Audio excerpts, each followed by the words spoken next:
कहानी सुनाने जा रहा हूँ। दादाजी, आज कहानी क्या राजा रानी की है? यह कहानी जो है एक किसान, उसकी पत्नी और उसकी 2 लड़कियों के ऊपर है। इस कहानी के ऊपर मैं तुम लोगों से कुछ सवाल पूछूंगा, जिसका जवाब तुम्हें सोच समझकर और अपनी बुद्धिमानी से देना है। और इस कहानी से तुम्हें बहुत कुछ सीखने को मिलेगा। ठीक है दादाजी, कहानी शुरू कीजिए। यह कहानी बहुत समय पहले की बात है। एक गांव में एक किसान, उसकी पत्नी और 2 बेटियां रहती थीं। किसान खेती बाड़ी कर ही अपना जीवन यापन करता था। किसान बहुत ही मेहनती और ईमानदार था। किसान और उसकी पत्नी भगवान को बहुत मानते थे। किसान और उसकी पत्नी प्रतिदिन सुबह उठकर भगवान की पूजा याचना करते थे और वो हमेशा भगवान से यह मांगते थे कि उनकी दोनों लड़कियों का खुश रहें। किसान और उसकी पत्नी दोनों ही अपनी दोनों लड़कियों को बराबर प्यार करते थे। जैसे तैसे कर समय गुजरता गया और उनकी लड़कियां बड़ी हो गईं। लड़कियां जब बड़ी हो गईं तो किसान ने अपनी दोनों लड़कियों की शादी कर दिया। शादी करने के बाद उसे बहुत दिन हो गया अपनी लड़कियों से हालचाल पता किए हुए। जिसके बाद किसान की पत्नी ने अपने पति से कहा कि एक बार जाइए और अपनी लड़कियों का समाचार लेकर आइए। जिससे किसान ने कहा, ठीक है, कल सुबह मैं सवेरे सवेरे उठकर मैं अपनी लड़कियों के पास जाऊंगा और उनका समाचार लेकर वापस आ जाऊंगा। वह अगले दिन सुबह उठता है और पूजा करता है और अपने लड़कियों के घर के लिए रास्ते में चल देता है। लड़कियों का गांव कुछ दूरी पर था। वह चलते चलते दोपहर को अपनी एक लड़की के घर पहुंच गया। जहां पहुंचते ही उसकी लड़की ने उसे देखकर बहुत खुशी हुई और उसने अपने पिता से अपने माता का समाचार पूछा और उसने पूछा, पापा आप कैसे हो? किसान बहुत खुश हुआ और उसने कहा, मैं ठीक हूँ, तुम बताओ तुम कैसी हो? लड़की ने कहा, पापा मैं बहुत अच्छी हूँ और मेरे पति भी बहुत अच्छे हैं। लड़की ने अपने पिता को दोपहर का खाना वाना खिलाया और फिर आराम करने को कह दिया। किसान उस रात अपनी उस लड़की के घर पर रहा और अति सवेरे उठकर उसने अपने लड़की से कहा, मुझे तुम यहाँ से जाने की अनुमति दो, मैं तुम्हारी बहन के यहाँ जा रहा हूँ। और किसान जाते जाते अपनी लड़की से बोलता है, तुम कुछ मुझसे मांगना चाहो तो मांग सकती हो, ऐसे मेरे पास कुछ देने के लिए तुम्हारे पास विशेष है नहीं। लड़की कहती है, पापा आपने मुझे जितना दिया है उतना ही बहुत है। आप बस मेरे लिए एक दुआ करना भगवान से कि मेरे पति जो है माली हैं और इस साल उन्होंने फूल की खेती की है, जिससे बारिश समय पर हो जाए और बहुत सारा फूल हो जाए, जिससे मेरा जीवन यापन खुशी खुशी निकले पापा। किसान कहता है, ठीक है, मैं भगवान से जाकर तुम्हारे लिए यह प्रार्थना तुम्हारी माँ के साथ मिलकर करूँगा। और यह बोलकर वह वहाँ से चल देता है। जब किसान चलते चलते अपनी दूसरी लड़की के घर दोपहर को पहुंचता है, उसकी लड़की उसे देखकर बहुत खुश होती है। किसान भी अपनी दूसरी लड़की को खुशी खुशी जीवन जीते देखकर उसे बहुत खुशी होती है और वह उसे पूछता है, तुम कैसी हो? तो लड़की कहती है, पापा मैं बहुत अच्छी हूँ, बहुत खुश हूँ, आप बताओ माँ कैसी हैं? तब किसान उसे जवाब देता है कि तुम्हारी माँ भी अच्छी है।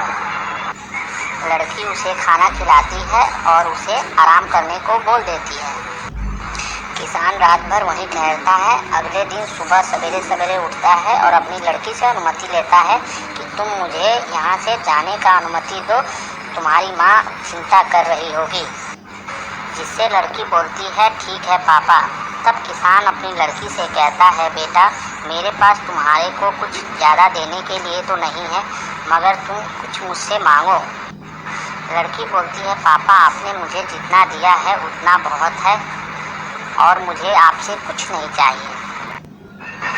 तब किसान के कहने पर लड़की बोलती है, पापा आप भगवान से यह दुआ मांगो कि मेरा पति जो है वह एक माटी का बर्तन बनाता है, जिससे इस साल उसने बहुत सारे बर्तन भांडे बनाए हुए हैं, जिसे धूप में सूखने के लिए बहुत ही कड़क शुद्ध धूप की जरूरत पड़ेगी।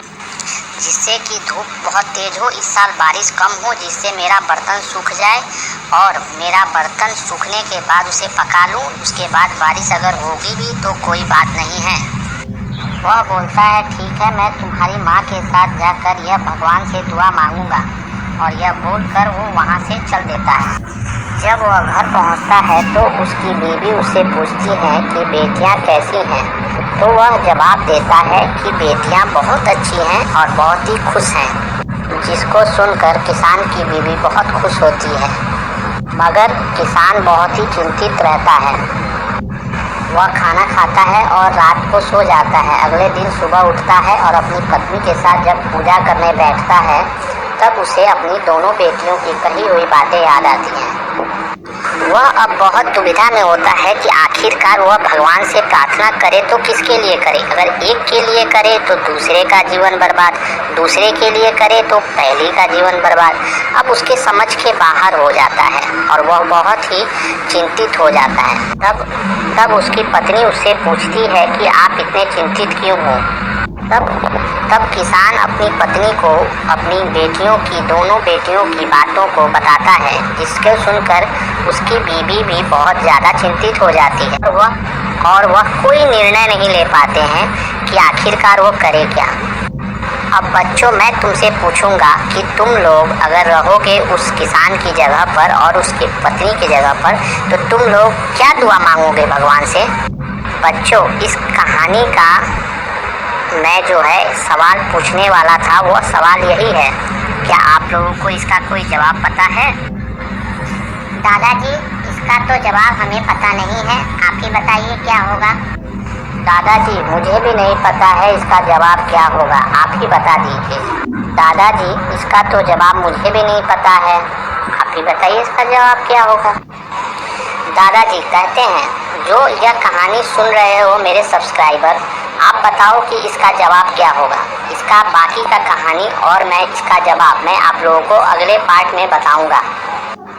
अगर आप लोगों को यह कहानी अच्छी लगी हो तो सब्सक्राइब करें और लाइक करें मेरे इस चैनल को, और अपने दोस्तों को भी फॉरवर्ड करें, जिससे मेरे पास बहुत सारा जवाब मिल पाए और मैं फिर डिसाइड कर पाऊँ कि इस कहानी का जवाब क्या होगा। मगर जवाब तो मुझे पहले से ही पता है, मगर फिर भी मैं देखना चाहता हूँ आजकल कलयुग की दुनिया में कौन क्या सोच रहा है। मैं आशा करूँगा कि आप मेरे इस सवाल का जवाब पक्का बताएंगे। कमेंट करें और शेयर करें आगे का कहानी अगले भाग में। अगर आप अगला भाग सुनना चाहते हैं, इसीलिए मैं कह रहा हूँ मेरे चैनल को सब्सक्राइब कर ले, जिससे कि जब भी मैं अगला पार्ट बनाऊँ तो आपको मेरा नोटिफिकेशन मिल जाए और इस कहानी का जवाब भी आपको मिल जाए।